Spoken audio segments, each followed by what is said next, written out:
Hey this is Palak Sharma from PDL study sector. हम कर रहे हैं टाइप्स ऑफ बैंक, जिसमें से हम लोग फर्स्ट कर चुके हैं सेकंड शेड्यूल ऑफ आरबीआई। आज हम कवर करेंगे ओनरशिप। ओनरशिप के अंदर आते हैं चार टाइप्स के बैंक्स: पब्लिक, प्राइवेट, कोऑपरेटिव और रीजनल रूरल। हम ये चारों के चारों इस वीडियो में कवर करेंगे, so keep watching. Based on ownership इसके अंदर हमारे आते हैं चार: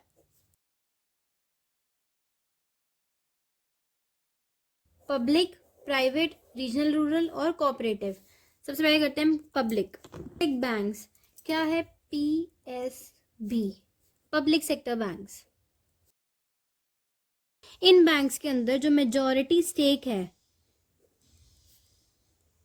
वो होता है पब्लिक के साथ। पब्लिक बोले तो गवर्नमेंट के पास होता है। मेजॉरिटी स्टेक इन बैंक्स का गवर्नमेंट के पास होता है। शेयर्स जो हैं इसमें, इसके जो शेयर्स हैं वो शेयर मार्केट के अंदर लिस्टेड होते हैं। हमारे इंडिया में टोटल 27 पीएसबी हैं। ठीक है, क्या क्या किया अभी हमने? PSB, public sector banks, majority stake government के पास है और जो शेयर्स हैं इसके वो शेयर मार्केट के अंदर लिस्टेड हैं। टोटल हमारे पास पीएसबी हैं वो है 27। अभी 27 कैसे हैं? मतलब कुछ है हमारी स्टेट बैंक ग्रुप है, कुछ आईडीबीआई है, नेशनलाइज बैंक्स हैं, कुछ पीएसबीज हैं। तो कैसे हैं वो हम देखते हैं। 27 पीएसबी में से सबसे पहले है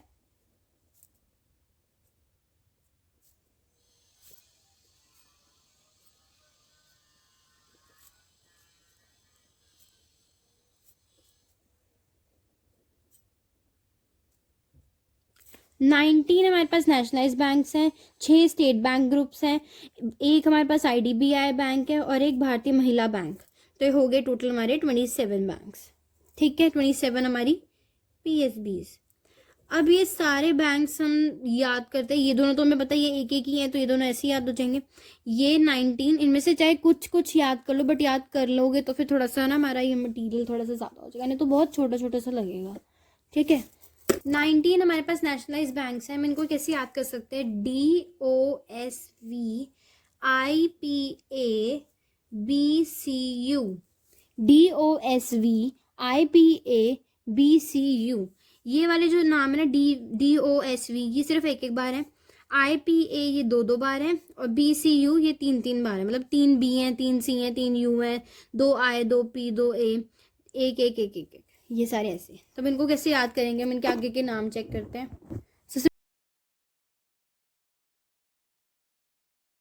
हो गए 19 टोटल। अब इसके अंदर के नाम हैं: oriental bank of commerce, syndicate bank, Vijaya bank, Indian bank, Indian overseas bank, Punjab and Sind bank, Punjab national bank, Allahabad bank, Andhra bank, bank of Baroda, bank of Maharashtra, bank of India, Canara bank, central bank of India, corporation bank, UCO bank, union bank of India, united bank of India. अब हमने जो ये याद किए थे ये ऐसे form में, इस फॉर्म में याद करने का एक सिंपल एक चीज़ है कि ऐसा हमने इसलिए याद करा क्योंकि देखो इनसे हमें नाम तो याद, मतलब नाम तो आगे वाले याद होंगे नहीं ना। हमने ऐसे इसलिए याद किया कि हमें पता लग जाएगा कि हमने कौन सा वाला बैंक छोड़ा, मतलब किससे वो बैंक स्टार्ट हो रहा था, कौन से वर्ड से, तो उससे हमें याद आ सकता है कि किससे होगा। तो देखो पहले तो हम कौन कौन से बैंक हमें ईजिली याद हो जाएंगे। जैसे ये Indian bank, Indian overseas bank हो जाएगा आराम से। देना बैंक भी हमने सुना हुआ है। फिर पंजाब नेशनल बैंक, हम पंजाब से पंजाब, ये वाला भी याद कर लो। फिर है bank of Baroda, bank of Maharashtra, bank of India, ये तीनों। कैनरा बैंक भी हमें पता है। Central bank of India is important. UCO bank आराम से हो जाएगा। United bank of India, union bank of India भी सेम सेम से। तो हमें बहुत सारे इसमें से याद हो जाएंगे, ठीक है। जो नहीं हो रहा उसमें टेंशन मत लेना, बट हमें बस में इतना याद होना चाहिए कि 19 नेशनलाइज बैंक्स हैं। उसके बाद हमारे 6 स्टेट बैंक ग्रुप्स हैं। कौन कौन से हैं वो? 6 स्टेट बैंक ग्रुप्स हैं। इनको हम कैसे याद कर सकते हैं? IBHMPT। HMPT तो सुना भी होगा कहीं में। तो IBHMPT कैसे है?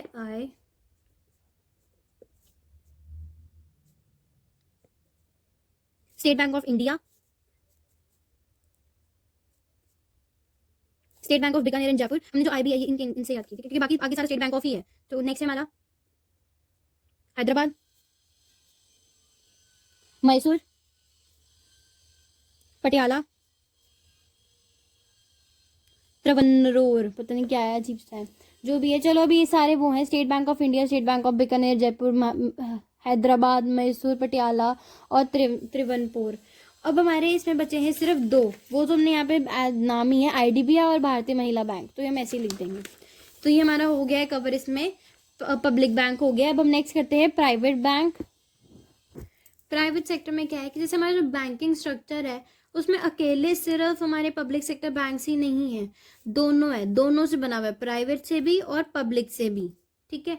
जो इसमें क्या होता है, प्राइवेट सेक्टर बैंक्स में क्या होता है, इसमें जो स्टेक है वो ज़्यादा होता है प्राइवेट इंडिविजुअल्स के पास, ठीक है, प्राइवेट शेयर होल्डर्स के पास। इनको हमने, ये जो प्राइवेट बैंक्स हैं 2 ग्रुप्स में डिवाइडेड है, ओल्ड और न्यू में, ठीक है।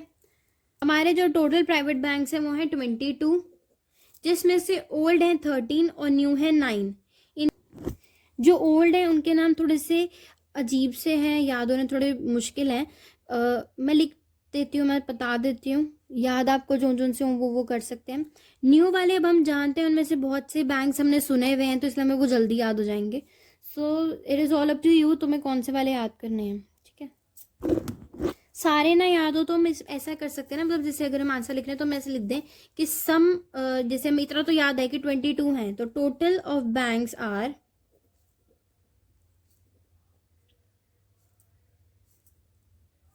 सम of them are as follows, ऐसे करके लिख दो और फिर उसमें थोड़े बहुत ऐसे लिख दो।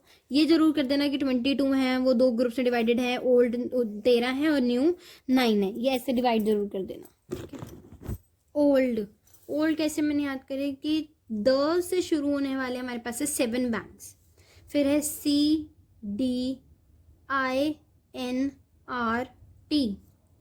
द से शुरू होने वाले हैं 7, फिर है CDINRT, CD है ना, INRT, ऐसे याद कर लो। तो कैसे है, पहले सबसे पहले द वाले, पहले CD कर लेते, फिर द वाले हम बाद में कर लेंगे। C से हमारा शुरू होता है city union, city union bank limited, Dhanlaxmi bank limited, ING Vysya bank limited, नेगा बैंक लिमिटेड, RLB बैंक,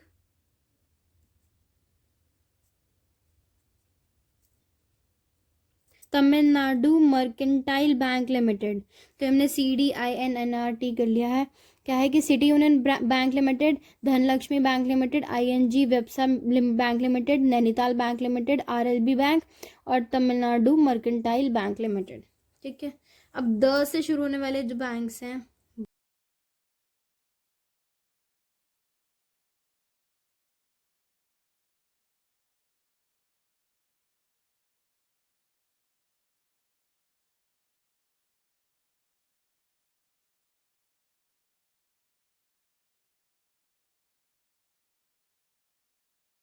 तो इसमें से हम कौन कौन से हमें याद हो सकते हैं इसलिए, वो है ये federal bank limited, Jammu and Kashmir bank limited, Karnataka bank limited, फिर south India bank limited, RBL bank, city union bank, Dhanlaxmi bank, ठीक है। 1 2 3 7 तो मैं याद हो ही जाएंगे, बाकी कुछ होना हो, ठीक है। तो ओल्ड हमारे पास वैसे है कितने, 19, ठीक है, हमारे पास है 19, उसमें से हमने 7 एंड ऑल याद करें, तो हम वैसे ही लिख देंगे कि total of private banks are 22, old 13, new 9।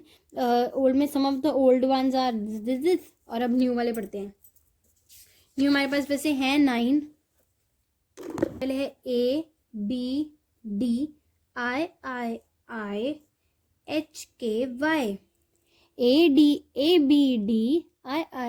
ABDIIHKY।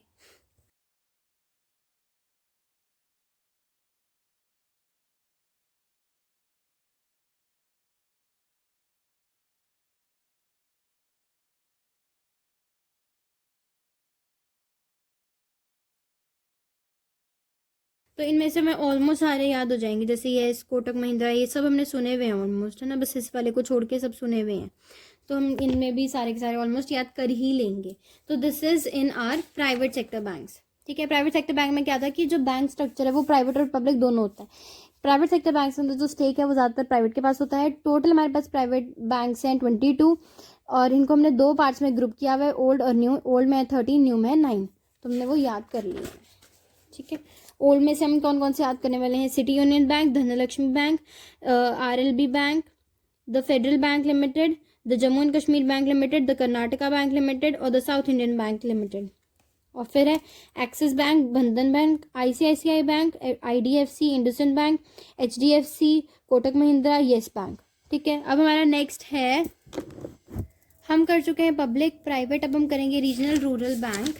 तो रीजनल रूरल बैंक में क्या है कि ये सेट ऑफ फाइनेंशियल इंस्टीट्यूशंस हैं, बहुत सारे फाइनेंशियल इंस्टीट्यूशंस को मिलाकर ये रीजनल रूरल बैंक बनता है, जो कि किस लिए बना है कि हमने रूरल सेक्टर को फाइनेंशियली स्ट्रॉन्ग करना है, उनको वहाँ पे फाइनेंशियल सोर्सेज प्रोवाइड करने हैं। रूरल एरिया को हमें फाइनेंशियल सोर्सेज फाइनेंशियली स्ट्रॉन्ग करना है। ठीक है, इसको हमने इस तरह से, मतलब RRB को इस तरह से इन्होंने फॉर्म करा है, इस तरह से उसे डिज़ाइन करा है कि वो एक कैटलिस्ट रोल प्ले कर रहा है रूरल डेवलपमेंट में।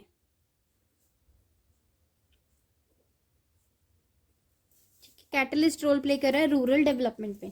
कैटलिस्ट मतलब चेंजेस लाने की कोशिश कर रहा है, वो चीज़ जो चेंजेस लाने की कोशिश करता है उसे कैटलिस्ट बोलते हैं। तो उसमें क्या है रीजनल रूरल बैंक में कि ये फाइनेंशियल इंस्टीट्यूशन का सेट है जो कि इंगेज हुआ है फाइनेंसिंग रूरल सेक्टर। ठीक है, और ये इस तरह से डिज़ाइन किया गया, उसे इस तरह से डिज़ाइन करा कि वो एक कैटलिस्ट रोल प्ले कर रहा है रूरल डेवलपमेंट के अंदर। ठीक है, तो हमारा हो गया रीजनल रूरल बैंक, ये हो गया, ये हो गया, ये हो गया। अब हमारा बच्चा है कोऑपरेटिव बैंक। कोऑपरेटिव बैंक्स, इनका मेन एम है कि इन्होंने एग्रीकल्चरल सेक्टर को लोन प्रोवाइड करना है, फाइनेंस प्रोवाइड करनी है। ठीक है, कि इनका मेन एम है कि एग्रीकल्चरल सेक्टर्स को फाइनेंस प्रोवाइड करनी है। ठीक है, और साथ ही चाहते हैं कि एक अच्छा बिजनेस, अच्छा सिस्टम डेवलप हो जिससे कि क्रेडिट पहुंच सके हर एक के पास। तो इन्होंने क्या है कि इन्होंने बोला कि ये साथ ही साथ चाहते हैं कि एक अच्छा सिस्टम डेवलप हो जिससे कि सबको क्रेडिट पहुंच सके। ये जो कोऑपरेटिव बैंक है ये आगे 3 टाइप्स का है। सबसे पहले है state cooperative banks, central cooperative banks, primary cooperative banks. State है जो सारी स्टेट्स को मिल रहा है, ठीक है, हर स्टेट्स को, in the presence of all states. Central है हमारा, central district link between state and primary. ठीक है, प्राइमरी के अंदर क्या है, इस डिस्ट्रिक्ट से इसको भी लिंक कर रहे हैं और इसको भी लिंक कर रहे हैं, सेंट्रल के अंदर ये है। प्राइमरी के अंदर क्या है कि स्मॉल लोकेलिटीज़ में हम लोग बस अब अपनी छोटी सी एरिया के अंदर ही हम सब जो कर रहे हैं वो कर रहे हैं। क्या है, स्टेट में क्या होता है कि अलग अलग स्टेट में, सेंट्रल में है कि हम अपने डिस्ट्रिक्ट से बैठे बैठे स्टेट में और प्राइमरी में कर रहे हैं, और प्राइमरी में अपने अपने लोकेलिटी के अंदर। तो this is all in cooperative banks. इसी के साथ हमारा सेकंड पॉइंट जो है टाइप्स में, ओनरशिप, इसके हमने चारों के चारों कर लिए हैं। अब हमारा नेक्स्ट टाइप है organisational structure. So thank you so much for watching, hope you like the video. If you like the video do watch the next videos too, क्योंकि हम नेक्स्ट वीडियो में करने वाले ऑर्गेनाइजेशनल स्ट्रक्चर। Thank you.